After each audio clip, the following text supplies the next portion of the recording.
wabarakatuh. Saya Wakil Panglima dan Panglima Ahmad Usamahu mendukung penuh Bapak Umar Kay sebagai Ketua Umum Front Pemuda Muslim Maluku. Front Muslim Maluku 2023-2028. Karena semua terdengar bahwa seperti yang kita lihat hari ini dari semua dukungan hasil sidangnya, ternyata saya dipilih apa mas jadi ketua umum. Maka saya bersyukur dengan ingin sampaikan bahwa ini sangat sering dan insya Allah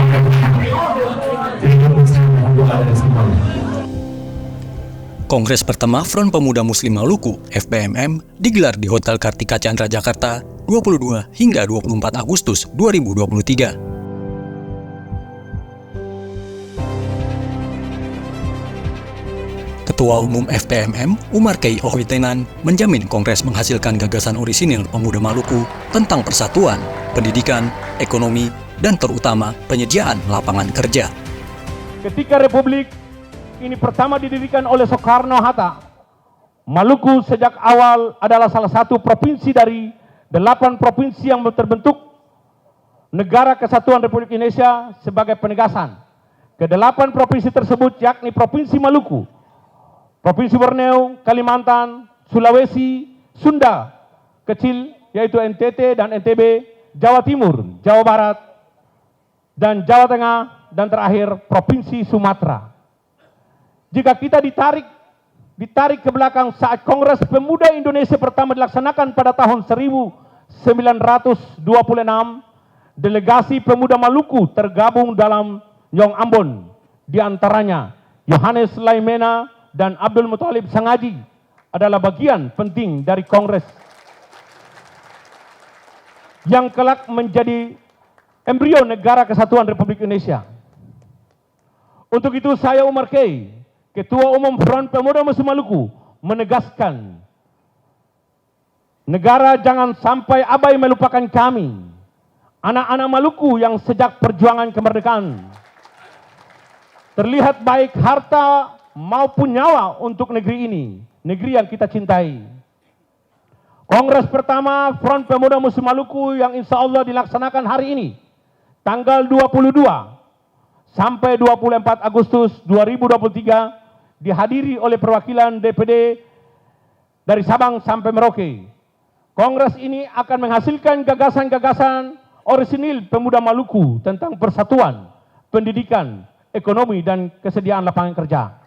Maluku memiliki sumber daya alam yang tidak terhingga, nilainya dari hutan dan gunung, harum semerbak rempah.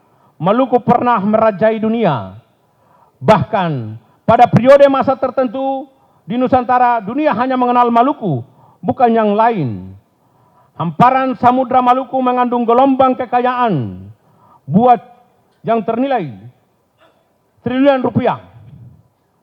Dari dalam perut tanah Maluku tersimpan kekayaan mineral yang kini menjadi incaran dunia.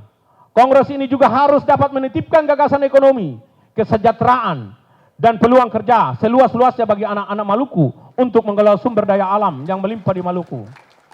Dalam pembukaan Kongres, Menpora Dito Aryo Tejo berpesan agar FPMM terus merangkul semua golongan dalam keberagaman. Tanah indah kita, Indonesia, diberkati dengan warisan budaya yang kaya, pemandangan yang menakjubkan, dan di atas segalanya komunitas muda yang dinamis dan tangguh.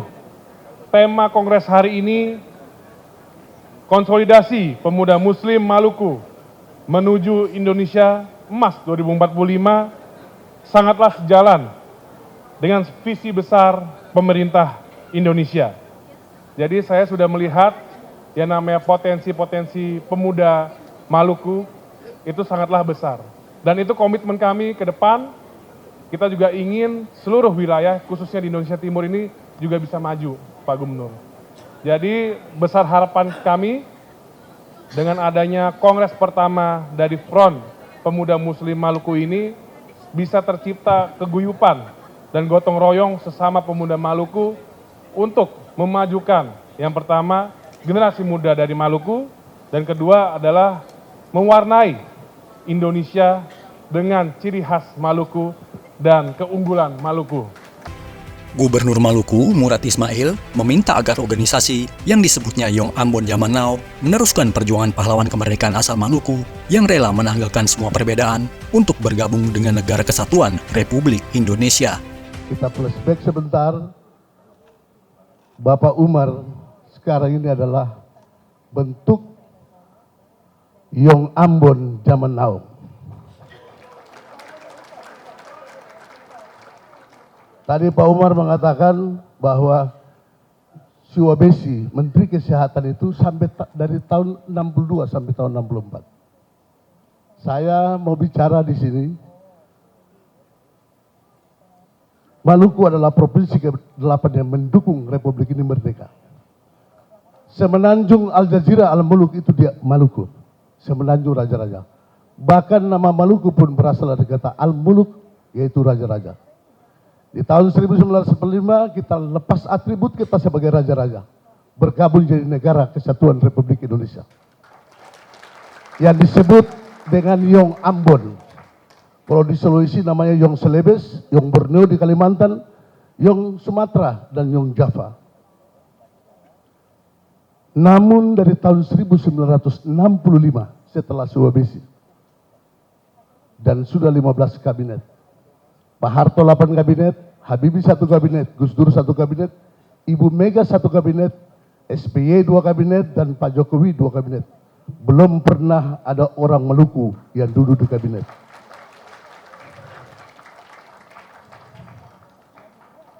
Ini yang harus kita perjuangkan. Sedangkan Ketua MPR Bambang Susatyo meminta agar pemuda Maluku menjadi agen perubahan saat negara mendapat bonus demografi menuju Indonesia Emas 2045. Sebentar lagi Indonesia akan masuk ke usia yang 100. Dan kita sudah bertekad bahwa tahun 2045 adalah tahun emas kita sebagai bangsa Indonesia. Merdeka 100 tahun.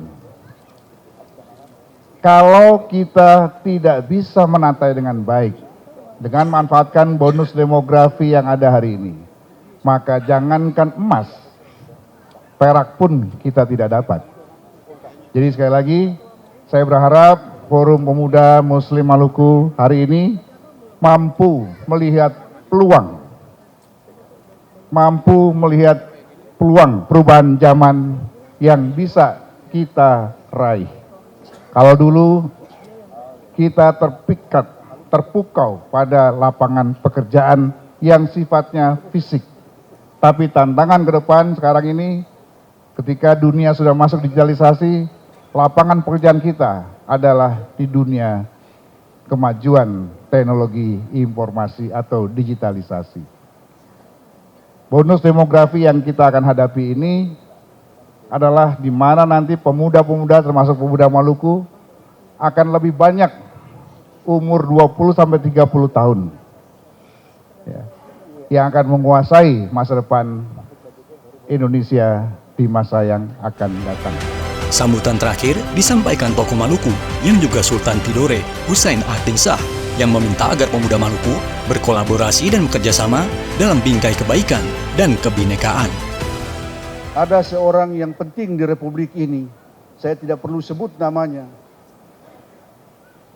Pernah kita bertatap muka dalam satu forum resmi, dan sesudah itu beliau bertanya kepada saya, Sultan, semua sudah ada di hadapan Sultan. Sultan mau apa? Saya disuguhkan oleh beberapa pilihan yang dari sisi materi akan membantu kehidupan saya dan juga kehidupan orang-orang di sekeliling saya. Itu dalam perspektif materi. Saya tanya ke beliau, yang Bapak maksudkan itu apa? Beliau menyampaikan dari A sampai sekian-sekian. Saya bilang ke beliau, saya punya proyek besar dalam kehidupan ini. Dan saya membutuhkan Bapak untuk bersama-sama dengan saya, kita bisa berkolaborasi, bisa bekerja sama. Kalau itu bisa Bapak setujui, maka alangkah indahnya perjalanan kehidupan kita dalam berbangsa dan bernegara. Bahkan kehidupan dalam pengertian secara universal. Beliau tanya apa? Saya bilang, proyek saya terbesar dalam hidup saya adalah saya ingin jadi orang baik-baik. Saya ingin jadi orang baik-baik. Karena di Republik ini, kita sedang menanti hadirnya orang-orang yang baik-baik untuk bagaimana bisa mengelola negeri ini, bangsa ini dengan baik. Banyak rintihan-rintihan kemanusiaan yang akibat daripada ketidakadilan yang muncul ke permukaan. Mungkin kata dan kalimat ini terlalu sederhana bagi orang-orang yang hidup mewah. Tapi mereka lupa bahwa kelak nanti kita akan berhadapan dengan Tuhan. Sebagaimana yang disampaikan oleh Murad Ismail, Gubernur Provinsi Maluku Utara tadi. Ada mengutip beberapa kata-kata bijak. Kita akan kembali pulang kepada Tuhan. Dan Tuhan akan tanya, ngana orang baik-baik, ose orang baik-baik ke sini. Kalau ose orang baik-baik bergabung di sebelah kanan. Dan kalau OC tidak baik-baik, OC berada di sebelah kiri. Dan oleh karena itu, orientasi kehidupan kita, fokus kehidupan kita yang paling terpenting adalah menjadi orang baik-baik.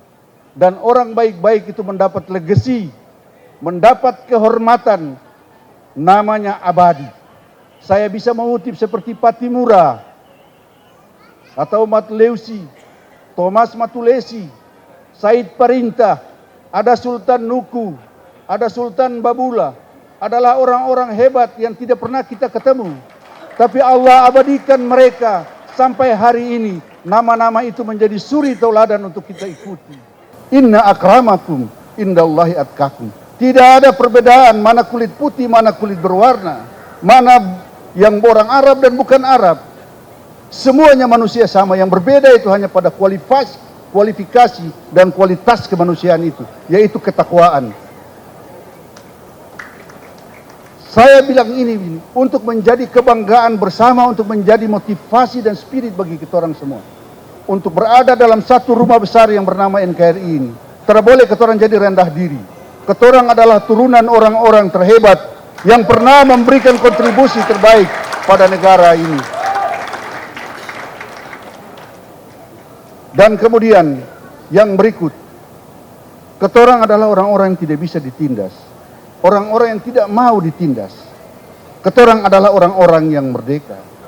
Dan kemerdekaan itu ketorang dedikasikan dan ketorang berikan pada banyak orang. Sehingga Nuku, Sultan Amiruddin Shah Kaicil Paparangan, atau yang disebut oleh, kalau orang Inggris menyebut beliau dengan The Lord of Fortune, pangeran yang selalu diberkahi. Orang Tidore bilang dia dengan sebutan Joe Barakati, atau Tuan yang diberkati. Tapi orang Belanda bilang Prince Rebel karena dia suka merontak. Sepanjang 23 tahun, dia berkuasa 25 tahun menjadi sultan. Tapi dia hanya menempati istana di Kesultanan Tidore hanya 1,5 tahun. 23 tahun itu beliau mengelilingi Seram, Kei, Tanimbar dan sebagainya.